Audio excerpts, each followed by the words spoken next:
Bonjour, aujourd'hui je souhaite vous parler du microbiote. Si vous voulez manger cru et manger sain, alors vous êtes sur la bonne chaîne. Nous passons tout de suite, après le générique, à l'explication du microbiote.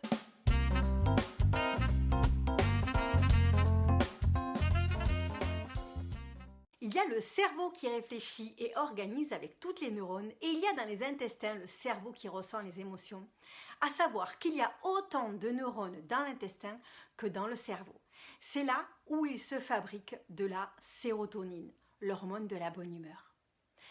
C'est la plaque tournante de l'immunité et des processus inflammatoires. Il est composé de 1000 à 500 milliards de micro-organismes et il pèse environ 2 kg si ce n'est plus. Ce microbiote reste collé aux parois de l'intestin grâce à un biofilm qui va permettre de ne pas être entraîné par le bol alimentaire et les contractions péristatiques de l'intestin. Ce microbiote évolue tout au long de la vie. La plus grande partie est dans le gros intestin. À quoi sert le microbiote? Eh bien, il nous sert à nous protéger contre certaines bactéries pathogènes. Également à digérer les aliments qui ne sont pas digérés au niveau de l'intestin grêle. Il va fermenter dans le gros intestin grâce au microbiote et il va également servir à stimuler notre système immunitaire. 60% de nos cellules immunitaires sont contenues dans l'intestin. Le microbiote communique avec le cerveau et influence le fonctionnement cérébral. Quand le microbiote est déséquilibré, ça crée une dysbiose.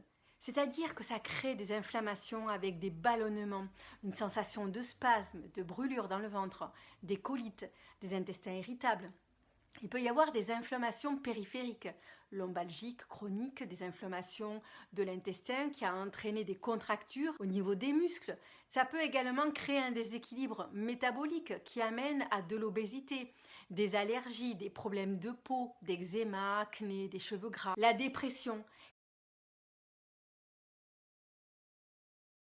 Comment le microbiote se déséquilibre? Eh bien, par les erreurs alimentaires, car l'alimentation est riche en sucre rapide, en farine blanche de blé, en matière grasse animale, le lait, la chimie industrielle, mais également le stress, la rupture du rythme du sommeil, les soucis, les contrariétés, les angoisses qui sont cumulées.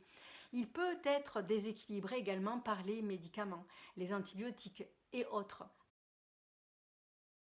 Alors, comment agir? Eh bien, en absorbant des probiotiques qui sont l'aliment de base du microbiote intestinal. Vous pouvez en absorber par l'alimentation, dans les légumes, les fruits qui sont riches de fibres alimentaires.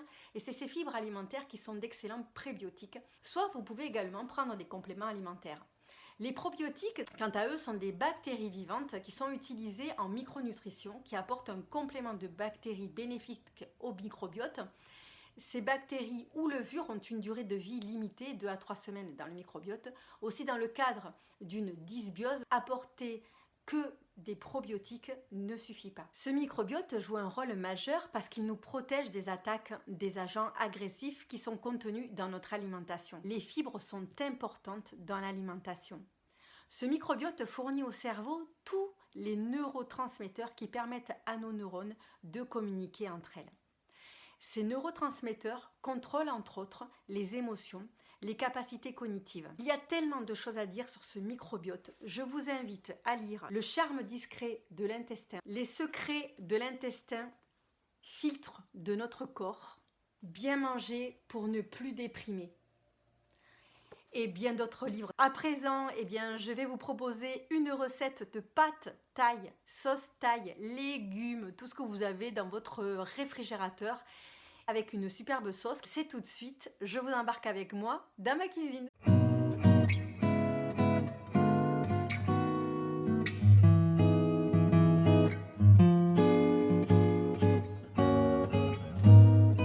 Pour les fausses nouilles, je prends 2 courgettes que j'épluche et je vais prendre la mandoline, choisir la lame assez large pour faire comme des fausses nouilles de riz. Donc j'ai mis le prix dans cette mandoline, je n'ai aucun regret, je vous invite vraiment à investir. Ça ressemble beaucoup aux nouilles de riz. Je mets de côté, je fais chauffer de l'eau à 50 degrés, pas plus, afin de les ramollir.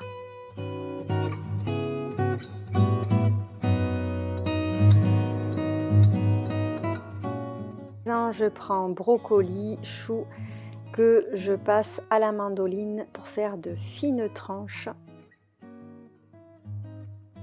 Ensuite, il me restait un poivron. Je fais pareil avec le poivron. La tomate, je la coupe en petits dés et je rajoute tout ça dans mon plat. Avant, j'avais fait mariner des champignons coupés finement avec des oignons rouges dans un plat et sauce tamari que j'avais mis au réfrigérateur. Je fais en chiffonnade la menthe. Je coupe les noix de cajou que je fais tremper dans le tamari.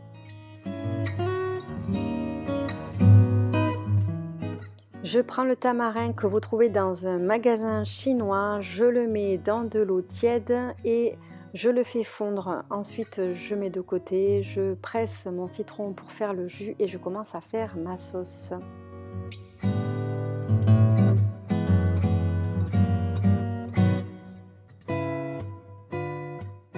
Je verse à présent l'huile. Alors là, c'est une huile où il y a déjà 4 huiles mélangées. 60 ml. Ensuite, je rajoute mon piment séché, ma cuillère de tamari, ma cuillère à soupe de sucre de coco et le tamarin. Je blende le tout. Quand c'est terminé, je récupère mon plat. J'y mets ce que j'ai fait mariner, champignons et oignons rouges tout à l'heure. Je mélange tout cela. Ensuite, je verse les noix de cajou, je mélange à nouveau et je commence à mettre dans le plat de nouilles et je mélange petit à petit pour que ça soit bien mélangé, bien imbibé et c'est alors que je rajoute la sauce, l'intégralité. C'est un plat que vous pouvez manger chaud, vous le mettez 1 heure à 2 heures dans le déshydrateur. Vous pouvez aussi le mettre dans le four à 50 degrés, porte ouverte. J'espère que ça vous a plu, n'hésitez pas à liker, à vous abonner, à très vite.